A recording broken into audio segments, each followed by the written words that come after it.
Amigas y amigos, un gusto estar con ustedes. Vamos a abordar ahora la 8ª clase del curso de Fenomenología.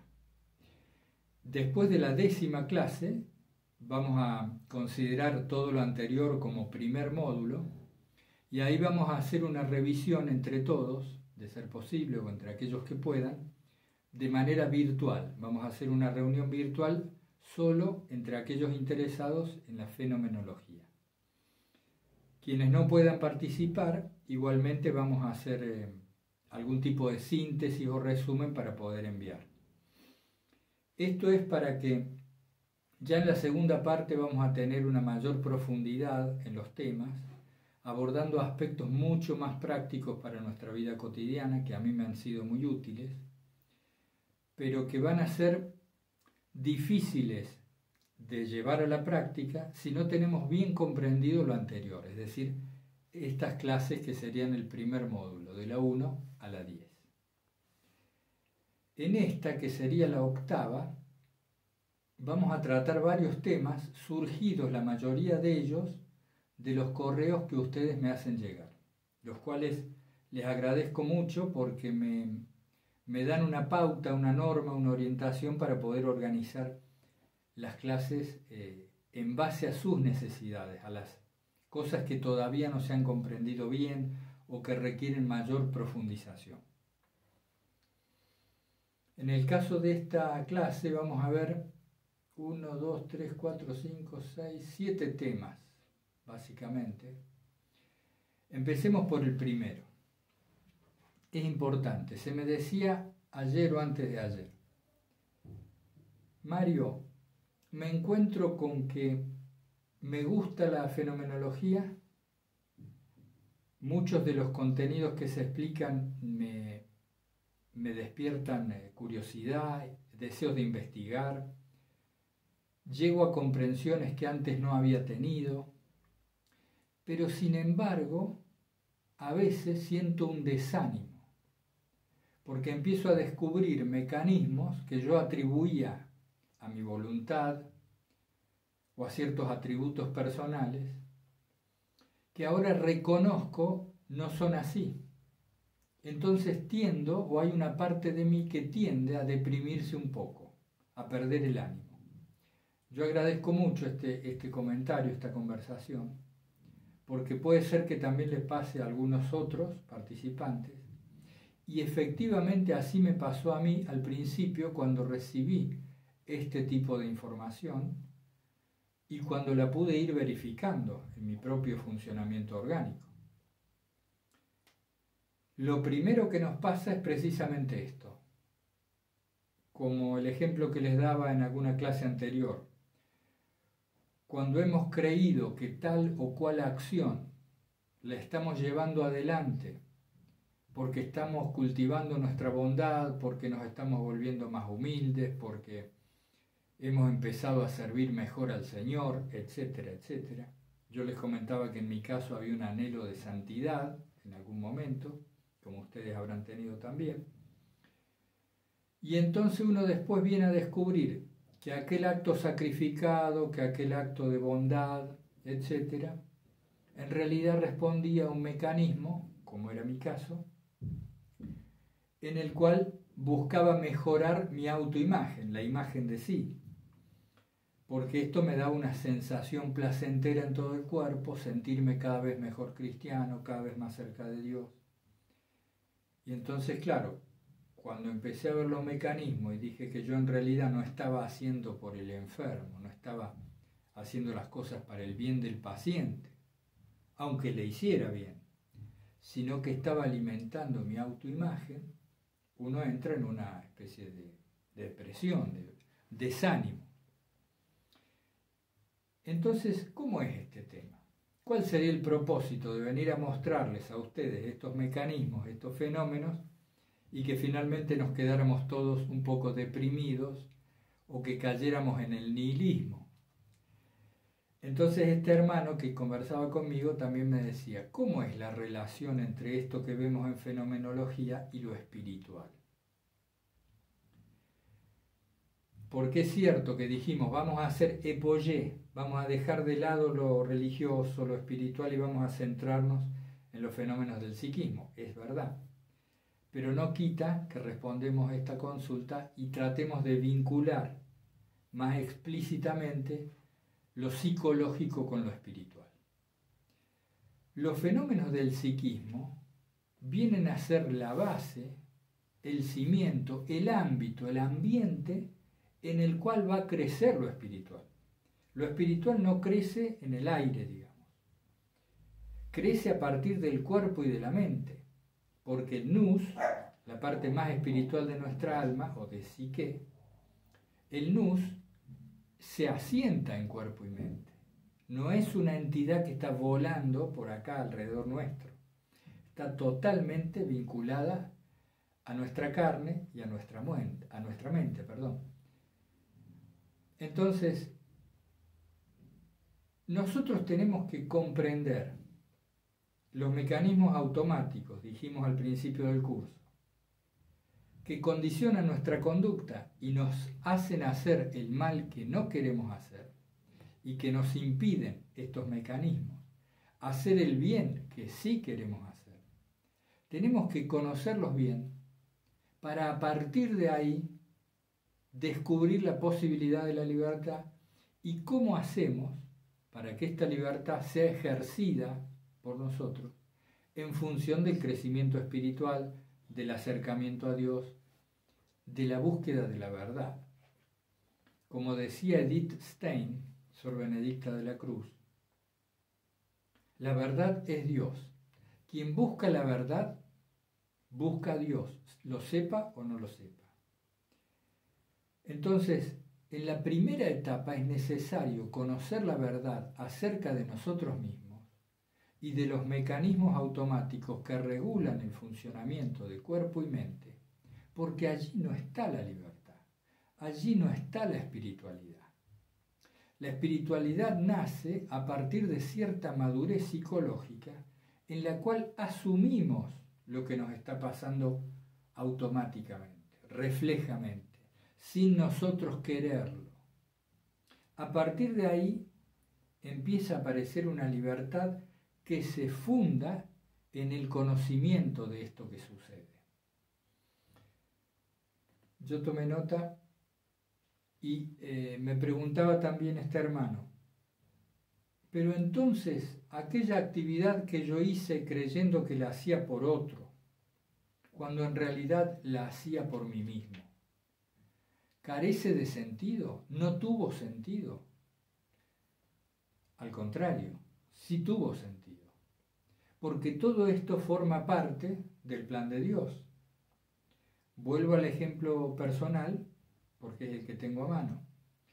Cuando en aquellos años yo ayudaba a un enfermo terminal, sea con la higiene o con el acompañamiento en el momento del tránsito de su paso a la otra vida, que lo hacíamos con otras compañeras que eran enfermeros y demás, cuando hacía eso, al enfermo le servía, al paciente le servía. Le servía en su cuerpo, le servía en su mente, se moría acompañado en medio de oraciones, tomado de la mano, etc. No se puede dudar que eso le servía a él, independientemente de los motivos psicológicos que me llevaran o llevaran a mis colegas a actuar. Por ejemplo, yo he conocido enfermeras que tenían una gran vocación de servicio y otras que lo hacían por el dinero, como un trabajo más, con una cierta frialdad y demás. Pero todo servía a los pacientes, todo ayudaba. Y también, es decir, tuvo sentido para él. Y también para uno, porque luego de vivir esas experiencias, uno aprende mucho en muchos aspectos interiores y viene a descubrir esta motivación que estaba escondida y que de algún modo tergiversaba el sentido de la actividad. Es decir, también tuvo sentido para mí. ¿Y el plan de Dios dónde está?, me decía este hermano. En todo esto. Todo esto es abarcado por el plan de Dios. Todo lo que ocurre. nos descubrimos que todo tiene sentido, todo está como penetrado de un profundo significado. Entonces no nos desalentemos, no temamos descubrir los mecanismos que guían nuestra conducta de manera casi refleja. Porque si nos atrevemos y vemos esa verdad, a partir de ahí podemos construir en serio algo que tenga más sustento, que esté más anclado en el corazón. Yo no quiero adelantarme yendo a ese tema. Quiero seguir el plan más o menos trazado del curso, al cual considero necesario estos pasos para que se nos afinque después el conocimiento correctamente. Entonces, sigo con este tema. Cuando comprendemos verdaderamente, a esto iba, cuando comprendemos verdaderamente, surge la alegría. Reviso y digo, cuando después de ver el funcionamiento de algún mecanismo automático me entristezco, aunque esto es lógico, es normal, es habitual, quiere decir, me está mostrando que en realidad todavía no comprendí bien. Lo he comprendido superficialmente. ¿Saben por qué? Porque les garantizo que cuando algo se comprende verdaderamente, la alegría es un residuo inmediato. El residuo de la comprensión es la alegría. Incluso cuando uno descubre sus propias cuitas. Pero qué lamentable esto que hice, pero cómo puedo haber obrado de ese modo, pero de que no aparece la alegría igualmente. La comprensión genuina surge y deja el rastro de la alegría. Entonces, está bueno cuando descubrimos el desánimo por algún presunto entendimiento nuevo, tomarlo como indicación de que algo nos está faltando de hilar fino, de comprender ahí. Y después ponía que la comprensión habilita una nueva conducta inmediatamente. Es decir, uno se encuentra trabado, frenado, con algunos obstáculos en la vida. Cuando comprende la raíz del mecanismo que está generando ese obstáculo, cuando uno a esto lo comprende bien, inmediatamente se habilita una acción nueva. Es como si surgiera allí en la pared, de repente, una puerta abierta. Y todo esto sale de la comprensión, que surge de la atención, como ya lo hemos visto. Entonces allí, con esa respuesta a este hermano, al cual le agradezco mucho su conversación, sus preguntas. Y finalmente, en este mismo tema, hablando de la comprensión y de lo que provoca la comprensión, también se me apareció la metáfora del cruce de caminos. Imaginen ustedes que estamos yendo en auto en una zona boscosa desconocida y que hemos andado muchos kilómetros, ya es de noche, con otra gente en el auto buscando la cabaña, la casa para el descanso, y estamos perdidos. El GPS no anda, no sabemos por dónde andamos, empieza a crecer la inquietud, no sabemos hasta cuándo va a durar el combustible, etc.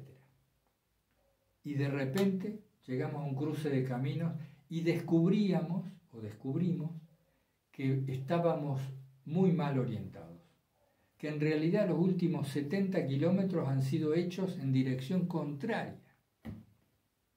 Esto entristece, y en un primer momento sí, pero a la vez, cuando vemos con claridad certera cuál es el camino correcto, surge, no diría en este caso una alegría, pero al menos un alivio.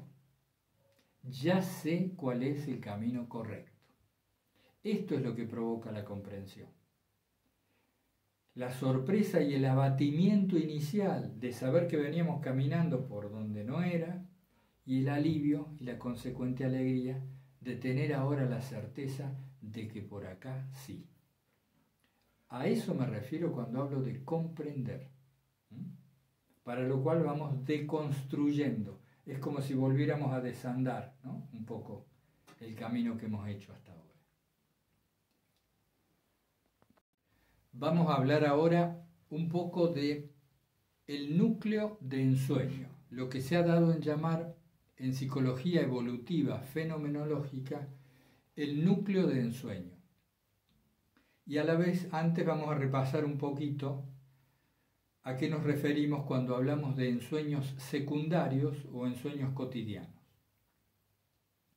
Habíamos mencionado que cuando tenemos una carencia, una situación de carencia en lo económico, en lo afectivo, en el reconocimiento social, en la salud, etc., cualquier carencia, aparece un mecanismo de la mente, del psiquismo, que trata de restablecer el equilibrio perdido. Toda carencia es haber perdido el equilibrio, así como también todo exceso de abundancia es también una pérdida de equilibrio. Aparece un mecanismo entonces compensatorio que tiende a darnos a probar un poquito del pastel que anhelamos. Yo les decía en alguna clase, estoy yendo a la compra y no tengo mucho dinero en el bolsillo, aunque necesitaría más para comprar lo que necesito, lo que hace falta. Y de camino a la compra al supermercado me encuentro que la mente ha puesto en marcha un cortometraje, una fantasía, una película, en donde entro al supermercado con los bolsillos abultados de dinero, o que me he ganado la lotería, o que me encuentro un fajo de billetes en la vereda. Y este mecanismo produce en ese momento inmediato una secreción hormonal de ciertas sustancias, produce humores corporales que modifican el estado de ánimo y modifican también factores como la presión arterial, la tensión o distensión de los músculos. No quiero decir cosas que no sé, pero la fisiología entera se modifica en función de las imágenes que están transitando por la mente. ¿Se acuerdan cuando decíamos que si imaginábamos estar comiendo un limón, inmediatamente se producía saliva, una sensación determinada en la boca? Ahora mismo, ¿no? Cuando les cuento a ustedes, si ustedes lo imaginan, ven con toda claridad que las imágenes producen sensaciones corporales, todas las imágenes. Entonces, este cortometraje que viene a compensar la situación del momento es lo que llamamos ensueño secundario, fantasía divagatoria cotidiana, que me da a probar un poco de aquello que anhelo. Me lo da a probar virtualmente, no realmente. Es como cuando, queriendo nosotros tener una pareja, vemos una película romántica. La película romántica no nos va a dar una pareja, pero nos hace probar un poco de aquello que anhelamos. Creo que se entiende claramente el ejemplo. Entonces, eso es un ensueño secundario. Es bueno que lo recuerden para posteriores clases, porque también en el aprendizaje de cierto lenguaje se posibilita la comunicación en torno a estos temas. Si no, cada vez que hable de algo les tendría que repetir el concepto y repetir el concepto. Y bueno, eso no es conveniente. Entonces, ¿qué es el núcleo de ensueño? El núcleo de ensueño es una temática recurrente entre mis distintos ensueños secundarios o fantasías cotidianas. El núcleo de ensueño es independiente de la situación.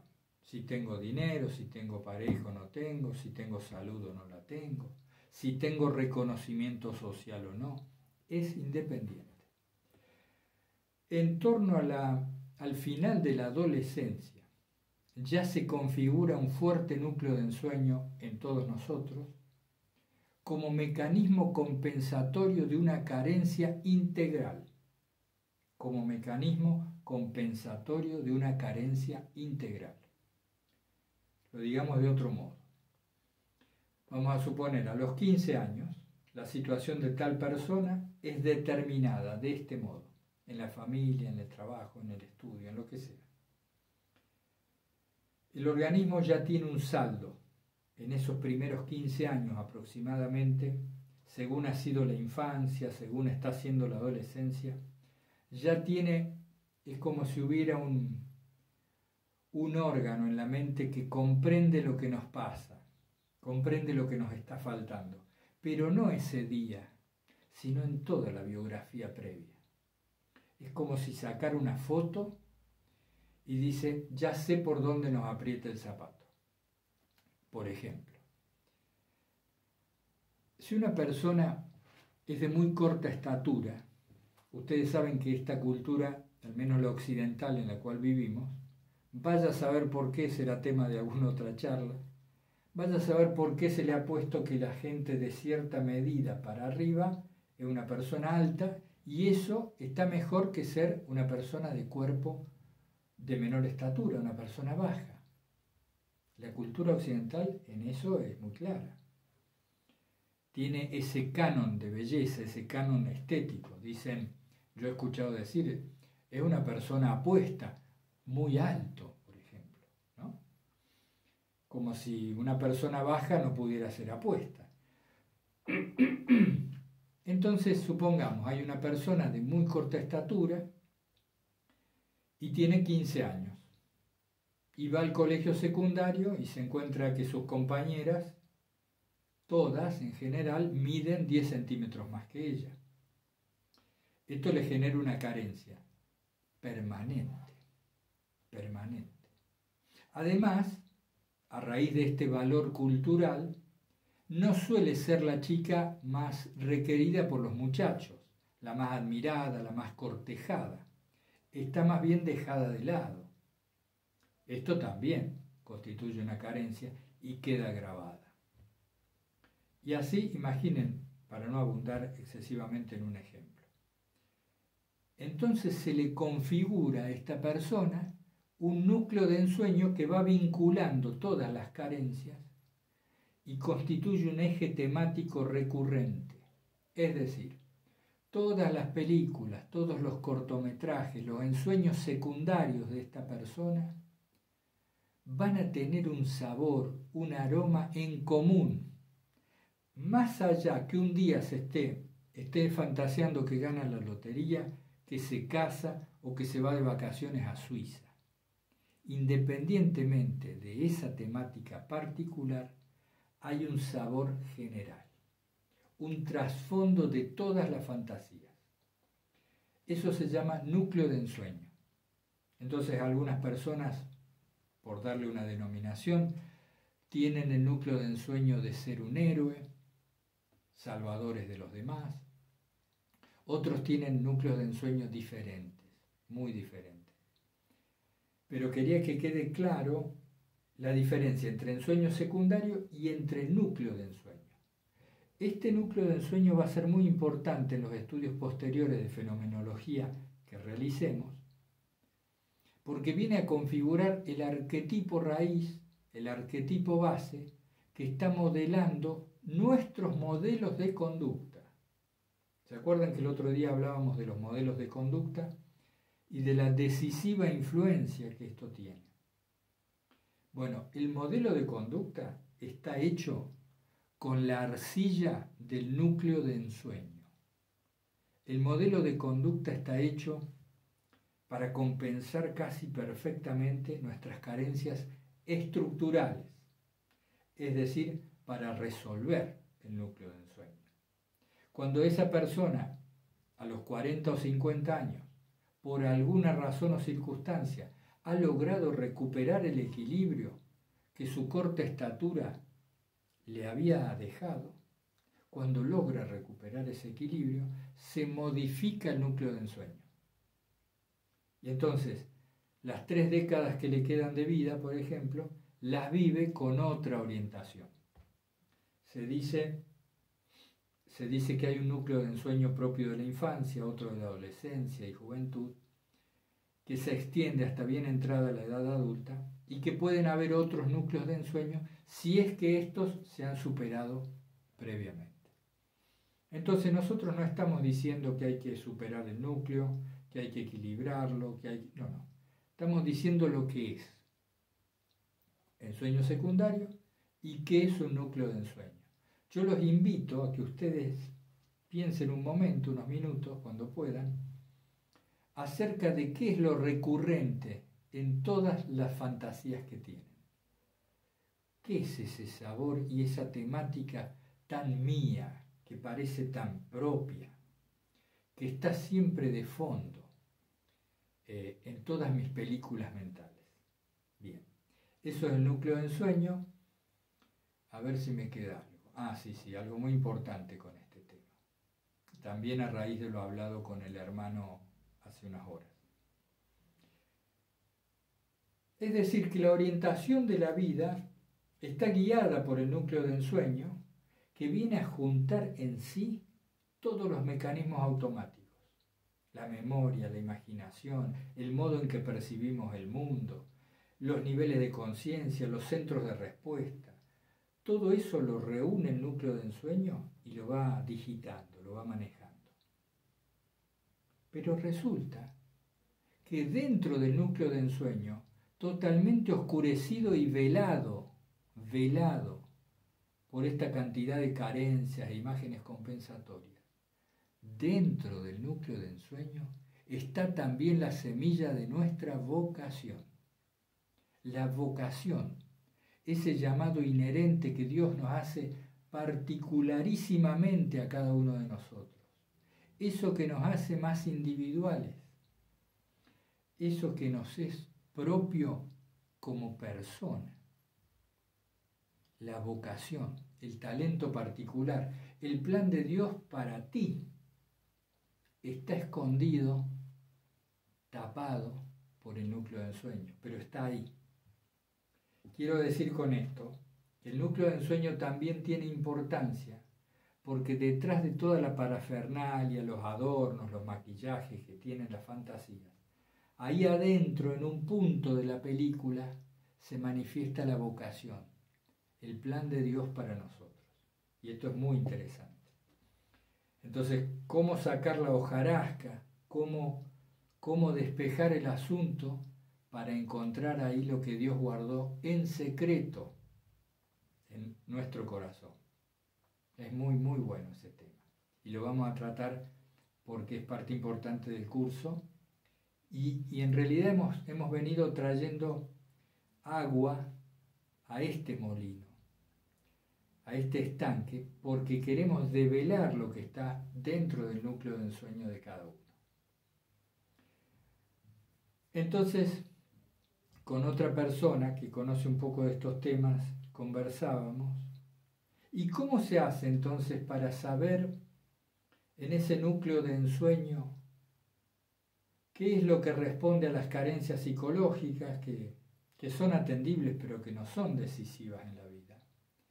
¿Cómo se hace para discriminar de lo otro, de la vocación escondida en todo esto recurrente que atraviesa mi vida? Y ahí tenemos al corazón. El corazón como guía. Yo voy a hacer un corte acá porque hasta ahora no ha habido ruidos ambientales para no desperdiciar estos minutos y vuelvo a continuar con el tema. ¿Cómo hacemos para saber ya desde el hoy, desde nuestra actualidad, qué impulsos tomar en cuenta y cuáles desechar? ¿Qué impulsos he de tomar en cuenta como más propios de la verdad en mí, como más alineados con mi vocación, aunque no la conozca? ¿Cómo discernir desde el punto de vista de la fenomenología? Cuando uno tiene dudas, es no. Esto me sirvió muchísimo.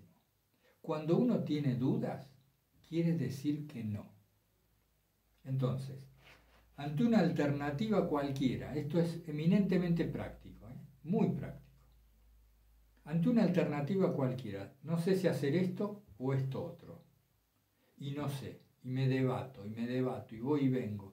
Y a la mañana me parece que sí, a la tarde que no, a la noche que sí, y así. ¿qué hago? Nada. Si tienes duda, no hagas nada. En la medida de lo posible, obviamente. Porque la duda implica que estamos viendo la situación desde el punto de vista de la mente. Y nosotros no somos solo mente. Mejor dicho, no somos la mente. La mente es una herramienta, pero no somos ella. Los pensamientos no son nuestra voz. Cuando estamos dudando quiere decir que estamos siendo guiados, orientados solamente por un mecanismo deliberativo de la mente. Y esto es incompleto. Cuando somos guiados por impulsos compulsivos, absolutamente imperativos, apremiantes, tampoco hay que hacer nada. ¿Por qué? Porque estamos siendo guiados por el cuerpo. Y esto también sería una parcialidad. Repaso. Si estamos en la duda, dudamos bastante con un tema, no hagamos nada. Esperemos. Ya se va a aclarar. Si sentimos impulsos muy fuertes, es decir, como si tuviéramos decidida la cosa, pero de un modo apremiante, muy impulsivo, con mucha fuerza, tampoco hay que hacer nada, porque eso viene solo del cuerpo. Pero ¿y entonces dónde está la respuesta? ¿Dónde está la herramienta práctica que me permita discernir en el hoy? Porque no voy a esperar a hacer un curso de 2 años de algo para recién aprender a discernir. Tenemos que atender al corazón. ¿Y qué es el corazón? Es el centro de la persona. Pero en fenomenología, ¿cómo se entiende esto? En fenomenología se entiende la manifestación del corazón o del centro de la persona como la paz. Hay un sabor inequívoco de la paz interior cuando uno está orientando la conducta, digámoslo así, correctamente. Esto tiene mucho que ver con la intuición, mucho que ver con la intuición, pero no con una intuición inquisitiva, donde me pongo a ver, a intuir, no. Esto se produce por sí solo, si estamos atentos. A ver, vamos a plantearlo de este modo. Me encuentro en una situación determinada y se me plantean 2 posibilidades, me están planteando 2 posibilidades, no sé qué hacer porque estoy en la mente, estoy como desconectado de mí mismo, estoy en la mente, no sé qué hacer, el cuerpo se inquieta, se agita, me pongo nervioso, ansioso, etc. Si atiendo, si me pongo, como ya lo hemos dicho otras veces, en ese espacio un poco más atrás, que a la vez es más amplio, aireado, claro, ese espacio al cual le llamamos el testigo, el de aquella mirada que empieza a ver, a constatar lo que está ocurriendo con un grado mucho menor de identificación con lo que está pasando. Si corro mi mirada hacia ese punto y atiendo, descubro qué acción da paz. Esto es, conecta con el corazón. Y esto, amigas y amigos, es indubitable para uno. Uno se da cuenta. Esto es lo que debo hacer. Esto es lo que debo hacer. Surge con claridad y certeza y es pacífica. Esta sensación es pacífica, no es alterada. Y fíjense que hay otro parámetro, que es el siguiente. Cuando uno encuentra esta pequeña certeza, esta claridad repentina en el corazón, deja de ser importante el resultado de lo que vendrá. Uno se recuesta, se afinca en esa certeza descubierta, en el corazón. Díganme después si esto ha quedado claro o si abundamos más. No quiero exagerar con la extensión de los temas. Pero hay una noción muy clara de cuando la acción es la que debo hacer o hay dudas. Entonces, Si hay dudas, estoy enfocándolo solo desde la mente. Si hay demasiada impulsividad, lo estoy enfocando solo desde el cuerpo. Y si encuentro una paz tranquila, una paz no afirmativa, no reivindicativa, una paz suave, eso me indica lo que debo hacer. Fíjense que al escuchar esto seguramente se ha producido en ustedes, porque es una cuestión automática, se han producido en ustedes imágenes, recuerdos de situaciones en las cuales estaban dudando, etc., y sobre todo de estas del corazón. El corazón y la paz del corazón como el parámetro adecuado para actuar. Indaguemos más sobre esto si pueden, me dicen, y vamos viendo. Con eso termino el tema del ensueño, el núcleo de ensueño, que es la suma de las carencias y la respuesta a las carencias. Y eso que les decía de que el plan de Dios, la vocación para uno está escondida ahí, detrás del velo que ponen los ensueños. Con eso terminamos el tema.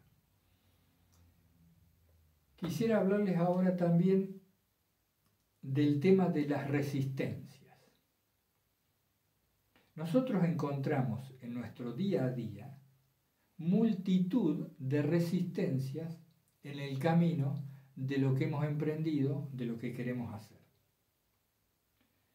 Por ejemplo, uno tiene que hacer un vídeo para una clase en un curso y al despertar se encuentra, por ejemplo, que tiene mucho sueño. ¿Será que no ha descansado bien o que los años pesan? Y dice, pero qué sueño. Esto es una resistencia a lo que uno tiene que hacer. O se encuentra con que se rompió el móvil, la cámara, o que hay ruido por los vecinos y los albañiles, etc. Esto era para determinar a qué me refiero cuando digo una resistencia.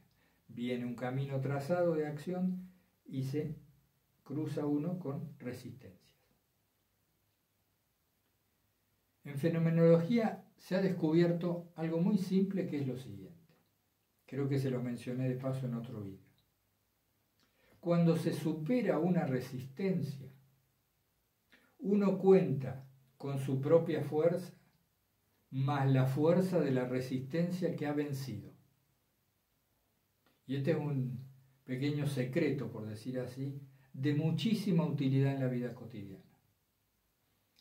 Toda resistencia vencida me entrega su fuerza, de tal manera que yo ahora cuento con la fuerza que yo ya tenía en mi impulso, en mi acción, en mi determinación, pero se ha sumado a mi fuerza la fuerza que tenía la resistencia. Es como si hubiéramos agarrado esa fuerza, le cambiamos el signo y ahora vamos para allá. Es como haber sumado al propio ejército los desertores del otro ejército. Ahora somos más y somos más fuertes. Esto es muy interesante porque nos enseña un nuevo modo de ver las dificultades, las cosas que se interponen en nuestro camino. Quiero decir, cada dificultad que se me aparezca en cualquier ámbito de lo que debo y quiero hacer, cada dificultad es una resistencia y cada resistencia es una increíble oportunidad de sumar fuerzas, de crecer interiormente, porque esta fuerza que se suma de la resistencia no es solo una nueva energía que viene para la situación determinada, sino que queda residuo en mí, queda un resto positivo en la memoria que me dice y me acostumbra a vencer los obstáculos en el camino. Creo que ahí queda claro. Una mención también les hago al tema de los hábitos. ¿Saben que en fenomenología se dice que un hábito es una respuesta codificada a la situación del medio? Un hábito es una respuesta codificada a una situación en el medio en que me encuentro. ¿Qué quiere decir codificada?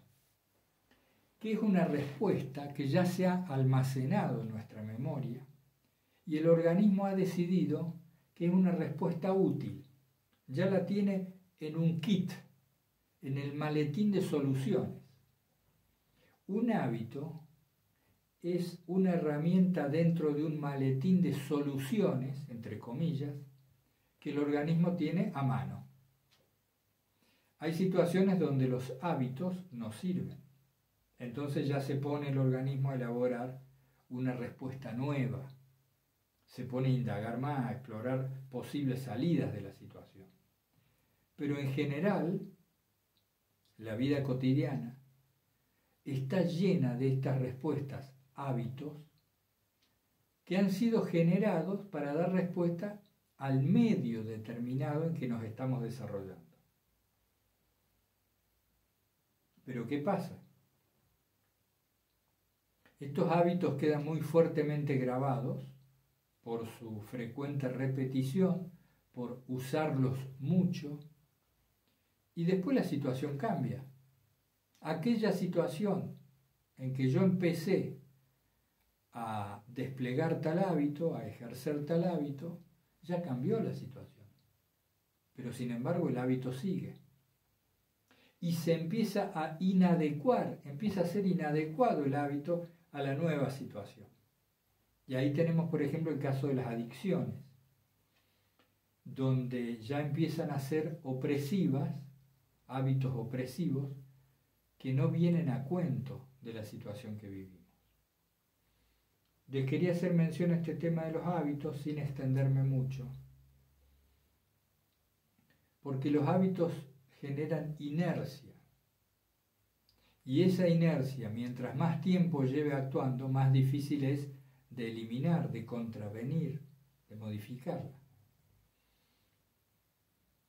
Porque descubrimos entonces que si los hábitos generan inercia, nosotros podemos crear nuevos hábitos y nuevas inercias que vayan desplazando progresivamente los hábitos anteriores. Es decir, generar hábitos adecuados a la situación actual. Poner más inteligencia. Es como si hasta ahora los hábitos se hubieran formado y generado solamente por la inteligencia mental y corporal. Pero al agregar nosotros ahora la inteligencia que deriva de la atención y de la comprensión de nuestros mecanismos, agregamos sabiduría, por decirlo así, a esta elaboración de respuestas a los desequilibrios. Es decir, podemos crear nuevos hábitos.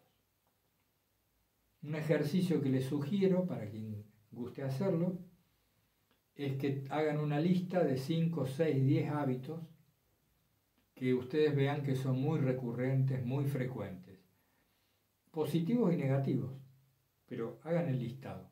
Y después vemos, pueden ver cada uno individualmente o podemos conversarlo, cómo desactivar algunos, cómo diseñar nuevos, adecuados a la situación. Es un tema de mucho interés en la transformación personal y para orientarnos mejor en la vida. Dicen que para eliminar un hábito es mejor reemplazarlo primero por uno nuevo. Un hábito se elimina mucho más fácilmente si en vez de eliminarlo a secas, lo reemplazas por uno nuevo. Porque vas desplazando poco a poco la energía en esta nueva dirección. Y es más posible sostener el nuevo hábito y después ya que quede como segunda naturaleza, como una costumbre.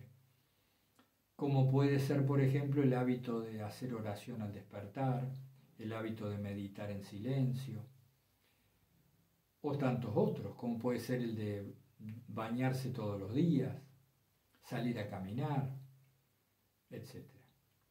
Bien, ahora continuamos. Bueno, para ir terminando esta octava clase del curso de fenomenología, quería hablarles finalmente de lo que se llama el choque consciente o el shock consciente. Se ha denominado así a una estrategia o a una táctica, mejor dicho, a una táctica para evitar la caída en nuestros propósitos. Todos tenemos algún propósito particular, general, en el área laboral, económica, en nuestra casa, con las labores, etc. Pero habrán descubierto seguramente muchas veces en su vida cómo al pasar el tiempo los propósitos tienden a surgir así, a estabilizarse y a luego decaer. Empieza a decaer nuestro ánimo. Se le llama, empieza a caer la octava. Empezamos con una octava ascendente que se torna una meseta y después cae. Finalmente, y ese será tema de otro vídeo, se dibuja un círculo en nuestra vida y volvemos al entusiasmo, volvemos a mesetar nuestro propósito y a perder el entusiasmo y así, ¿no? Como esto es algo que ocurre, digámoslo, naturalmente en el organismo cuerpo-mente, ocurre porque así está diseñado, esta ocurrencia nos molesta porque nos aleja de los propósitos que nos trazamos. Y sucede debido a esa ley del estímulo constante decreciente, que yo les hablé creo en una de las primeras clases, que es la que nos lleva a desoír, a ya no atender los estímulos que son muy frecuentes. El organismo sabe que no tiene importancia ya ese estímulo y entonces lo deja de atender. Habíamos dado el ejemplo en aquella ocasión del goteo, la gota que cae en el lavabo, la cual al principio, estando acostados por dormirnos, nos molesta, nos importuna, y al cabo de un rato ya ni la escuchamos, no nos importa. El organismo detectó que esto no ofrecía peligro, decidió no levantarse, entonces cierra la puerta, desconecta ese estímulo. Entonces, delineado un propósito, habiendo nosotros encontrado un objetivo en cualquier área de la vida, descubrimos al cabo de un tiempo que empieza a decaer la fuerza, la energía que imprimimos en la consecución de aquella tarea. ¿Qué se sugiere en fenomenología? Aplicar cada cierto periodo de tiempo un choque consciente, un golpe de conciencia. Es decir, hacemos un alto en este camino, en este derrotero en pos de aquel objetivo, hacemos un alto y tenemos que agregar allí grandes dosis de conciencia. Esto es atención, que permita revertir la curva descendente y volver a la senda del crecimiento de la energía. ¿Cómo se hace esto? De manera simple. Por ejemplo, tomándose un día de retiro. Si no se puede, unas horas.